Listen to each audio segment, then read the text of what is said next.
আসসালামু আলাইকুম রহমতুল্লাহ। প্রদর্শক, চলে আসলাম নতুন ভিডিওতে। মাইক্রোসফট অফিস ওয়ার্ড পেজটি ওপেন করে নিলাম।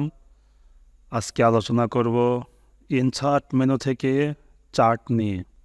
চার্ট অপশনে ক্লিক দেওয়ার সাথে সাথে আমরা একটি ডায়ালগ বক্স পেয়ে যাচ্ছি।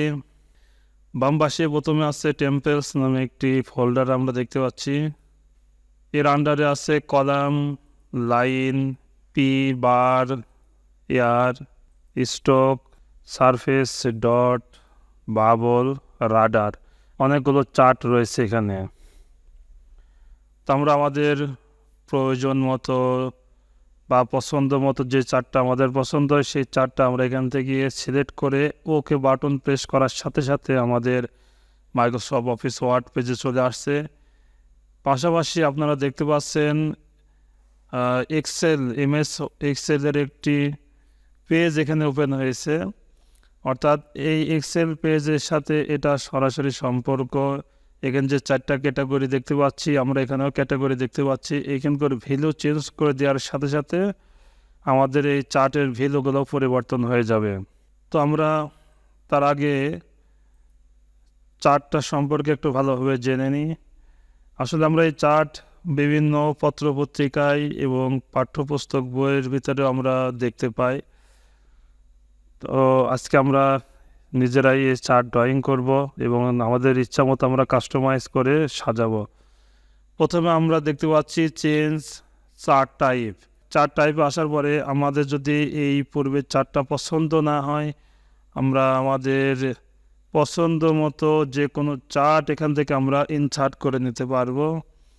এই জন্য আমাদেরকে শুধু সিলেক্ট করে ওকে বাটন প্রেস করলেই আমাদের চার্টটা আমাদের কাছে চলে আসবে। এরপরে আছে সুইচ রো অ্যান্ড কলাম। তো সুইচ রো অ্যান্ড কলাম হচ্ছে এখানে যে ক্যাটাগরিগুলো আমরা দেখতে পাচ্ছি এগুলো হচ্ছে কলাম আকারে আছে। 1, 2, 3 যে সিরিজগুলো আমরা দেখতে পাচ্ছি এই সিরিজগুলো হচ্ছে রো। তা আমরা যদি এখানে সুইচিং করি, সুইচিং করার সাথে সাথে আপনারা দেখবেন সিরিজগুলো নিচে চলে আসছে, ক্যাটাগরি উপরে চলে আসছে। আবার সুইচিং করে যদি আমরা ক্যাটাগরি নিতে চাই, সিরিজগুলো উপরে চলে আসছে। তো প্রিয় দর্শক, সুইচ রো কলাম বুঝতে পেরেছি। এবং সিলেক্ট ডাটা, এখানে যে ডাটাগুলো রয়েছে সেই ডাটাগুলো যদি আমরা সিলেক্ট করতে চাই, অর্থাৎ আমাদের এক্সেল পেজে এখানে দেখতে পাচ্ছেন এই ডাটাগুলো সিলেক্ট হয়ে গেছে অলরেডি। তো এরপর আমরা দেখতে পাচ্ছি এডিট ডাটাতে ক্লিক করার পরে আমরা এখান থেকে যে কোনো ডাটা ভ্যালু চেঞ্জ করে দেওয়ার সাথে সাথে আমাদের এখানকার ভ্যালুটাও চেঞ্জ হয়ে যাবে। এই জন্য আমরা এখানে খুব সহজে ডাটাগুলো চেঞ্জ করে দিতে পারবো। আমি পেজটা আবার বড় করে নিচ্ছি। এরপর এখানে চার্ট লেআউটস নামে আরও কিছু অপশন দেখতে পাচ্ছি। এখানে এই লেআউটগুলো চেঞ্জ করে নিতে পারি আমরা। বিভিন্ন লেআউট এখানে দেওয়া আছে। এছাড়া চার্ট স্টাইলও দেওয়া আছে। চার্টের স্টাইলগুলো আমরা এখান থেকে চেঞ্জ করে নিতে পারি। সুন্দর একটা স্টাইল আমাদের সামনে এখন চলে আসছে। এরপরে আমরা এই অপশনগুলো পেলাম ডিজাইনের আন্ডারে।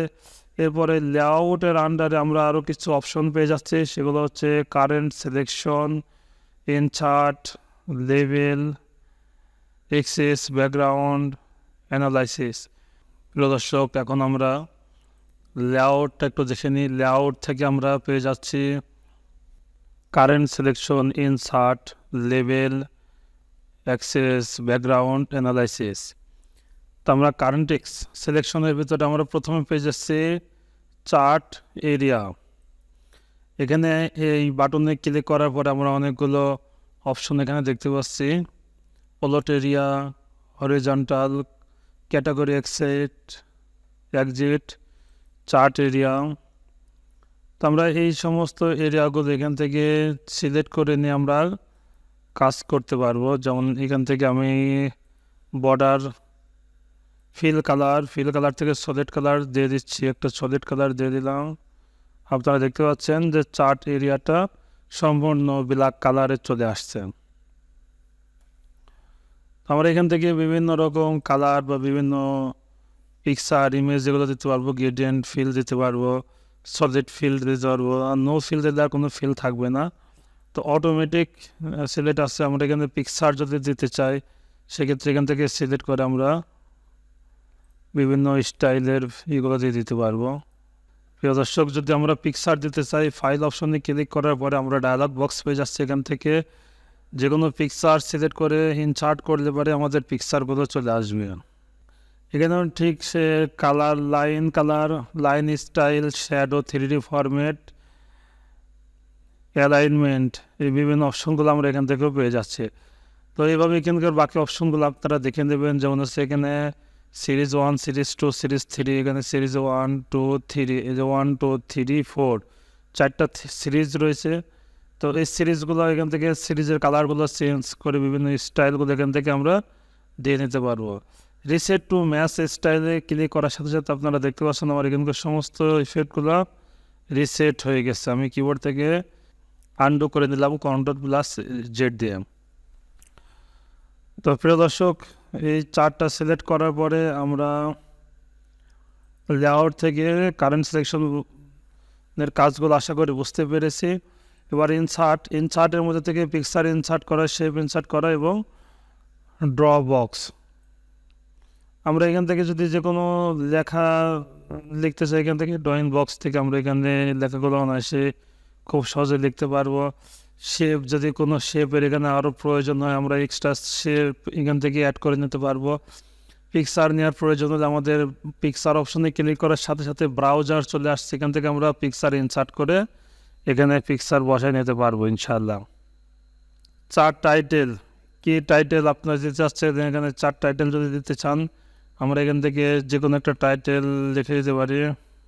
টেবিল লিখে দিলাম। এক্সিট টাইটেল, এখান থেকে যদি আমরা লিখে দিতে চাই টাইটেল এক্সিট, আপনারা দেখতে পাচ্ছেন এক্সিট টাইটেল এখানে চলে আসছে। তো এইভাবে প্রত্যেকটা অপশনগুলো আপনারা দেখে নিতে পারেন। দর্শক, এরপরে শেপ ফিল কালার, আমরা যদি কোনো ফিল কালার দিতে চাই এখান থেকে দিতে পারবো। শেপ আউটলাইন কালার, আমরা প্রত্যেকটা শেপ এখান থেকে আউটলাইন কালার করে দিতে পারবো। আউটলাইন কালারটা একটু পিটি বাড়াই দিচ্ছি, স্পষ্টভাবে দেখতে পাচ্ছেন। ফিল কালারটা আমরা চেঞ্জ করে দিতে পারবো। এটার ফিল কালার আমরা গ্রিন করে দিলাম, রেড করে দিলাম। এখন দেখতে কালারগুলো আরও বেশি চমৎকার দেখাচ্ছে। দর্শক, এরপরে ওয়ার্ড আর্ট স্টাইল, এখান থেকে আমাদের টেক্সটগুলো বিভিন্ন স্টাইলে আমরা কনভার্ট করে নিতে পারবো। যেটা এখানে অনেকগুলো অপশন ক্যাটাগরি রয়েছে, যেটা আমরা সিলেক্ট করে দেবো আমাদের টেক্সটগুলো ঠিক সেইভাবে এখানে টাইপ হয়ে যাবে। এরপরে আমরা দেখতে পাচ্ছি পজিশন। প্রিয় দর্শক, টেক্সট ফিল, তারপর টেক্সট আউটলাইন, টেক্সট ইফেক্ট, এগুলো নিয়ে আলোচনা করলাম না, এগুলো পূর্বের ভিডিওতে অনেকবার আলোচনা করা হয়েছে। পজিশন, আমাদের এই টেবিলটাকে, অর্থাৎ আমাদের এই টেবিলটাকে আমরা কোন পজিশনে রাখতে চাচ্ছি, এখানে এটা মূলত অ্যালাইনমেন্ট বলা যায়। যে আমরা মিডিল পজিশন সিলেক্ট করে দিলাম, মিডিলে টপ পজিশন দিয়ে দিলাম, মিডিল টপ, তারপরে রাইট টপ, লেফট টপ, আমরা যেই পজিশনে রাখবো সেই পজিশনে সিলেক্ট করলে আমাদের সেখানে টেবিলটা ঠিক চলে যাচ্ছে। পাশে আমরা টেক্সট ওয়ার্পিং অপশনটাও পেয়ে যাচ্ছি। প্রিয় দর্শক, আমরা চার্ট ডিজাইন করা সম্পর্কে বিস্তারিত আলোচনা দেখলাম। এখন আসুন আমরা দেখি চার্টের এই ভ্যালুগুলো কীভাবে আমরা চেঞ্জ করব। প্রিয় দর্শক, এডিট ডাটা অপশনে ক্লিক করার সাথে সাথে আমরা আমাদের এখানকার এমএস এক্সেলের যে পেজটা ছিল সেটা পেয়ে যাচ্ছি। এখানে ক্যাটাগরি 1 ক্যাটাগরিগুলো যদি আমরা চেঞ্জ করে দিই, নেম 1, নেম 2, নেম 3, সিরিজ 1-এর কালার হচ্ছে গ্রিন। তার মানে এই ভ্যালুটা আমি যদি চেঞ্জ করে দিই তাহলে আমাদের গ্রিন ভ্যালুগুলো কম বেশি শুরু হয়ে যাবে। আমি এখানে 9 করে দিলাম, আপনারা দেখতে পাচ্ছেন এটা 9 হয়ে গেছে। 11 করে দিলাম, এটা দেখতে পাচ্ছেন এটা 11 হয়ে গেছে। সিরিজ 4 এর ক্যাটাগরি আমি 1 দিলাম, আপনারা দেখতে পাচ্ছেন এটা অনেক ডাউন হয়ে গেছে। এটা 8 দিলাম, এটা উঠে গেছে উপরে। তো সেম এখানে আমরা যে সংখ্যাগুলো আমাদের প্রয়োজন সেই সংখ্যাগুলো আমরা এখানে টাইপ করার সাথে সাথে আমাদের চার্টের যেই সংকেত বা যে চিহ্ন যেটা আছে সেটা অটোমেটিকলি এখান থেকে ঠিক সেই পজিশনে চলে আসবে। আসলে মূলত চার্টের মাধ্যমে আমরা অনেক কঠিন জিনিসকে সহজভাবে মানুষের সামনে উপস্থাপন করতে পারি এবং যে কোনো হিসাব খুব সহজেই চোখের পলকে এটাকে বোঝানোর জন্য আমরা এই চার্টটা ব্যবহার করে থাকি। এটা কোনো ব্যবসায়ের ক্ষেত্রে, এটা ব্যবসায়িক লেনদেনের ক্ষেত্রে চার্টটা আমরা ব্যবহার করতে পারি। কোনো হিসাব নিকাশ সহজভাবে উপস্থাপনা করার জন্য এই চার্টটা আমরা ব্যবহার করতে পারি। তো প্রিয় দর্শক, এখানে আমরা যদি নাম চেঞ্জ করে দিই, যে কোনো নেম দিয়ে দিতে পারি, সেই নেমগুলো এখান থেকে চেঞ্জ হয়ে যাবে। তো আমাদের যদি আরও চার্ট বাড়ানোর প্রয়োজন হয়, আমাদের এখানে আমি জাস্ট নেম 5 দিয়ে দিলাম। আপনারা দেখতে পাচ্ছেন ক্লিক করার সাথে সাথে আমার নেম 5 এখানে চলে আসছে। কোনো ভ্যালু দেখাচ্ছে না, কারণ আমি এখানে কোনো ভ্যালু টাইপ করিনি। তো আমি এখানে যখন ভ্যালু টাইপ করে দিলাম, তখন সাথে সাথে দেখতে পাচ্ছেন যে সিরিজ 1-এ আমি ভ্যালু দিচ্ছি, সিরিজ 1-এর গ্রিন এখানে চলে আসছে। সিরিজ 3-তে আমি 8 দিলাম, সিরিজ 8-এরটা দেখেন, সিরিজ 3-টা আমি 8 দিলাম, সিরিজ 3-এর এখানে ভ্যালুটা চলে আসছে। সিরিজ 2 এর ভ্যালুটা এখানে দেখাচ্ছে না, আমি সিরিজ 2-র ভ্যালু 9 দিয়ে দিলাম। আপনারা দেখতে পাচ্ছেন সিরিজ 2-র ভ্যালু এখানে দেখাচ্ছে। এখন যদি আমাদের সিরিজ যদি আরও প্রয়োজন হয়, সেক্ষেত্রে আমরা আমাদের সিরিজগুলো আমরা আরও দিতে পারবো। এখানে সিরিজ 5, সিরিজ 4। তো প্রিয় দর্শক, এখানে সিরিজ 4, সিরিজ 5 যখন চলে আসছে, আপনারা দেখতে পাচ্ছেন আমার এখানে দুইটা সিরিজ এবং সিরিজের পাশাপাশি আমরা এখানে ভ্যালু দেওয়ার সাথে সাথে আমাদের এখানে কালার চলে আসবে। তো নেমটোর এখানে আমাদের কালারগুলো চলে আসছে। তো আমি মেলা বড় ভ্যালু দিয়ে দিচ্ছি এই কারণে। তো আমরা যদি চাই কাস্টমাইজ করে সুন্দর চার্ট তৈরি করতে পারবো ইনশাআল্লাহ। আশা করি বুঝতে পারছেন।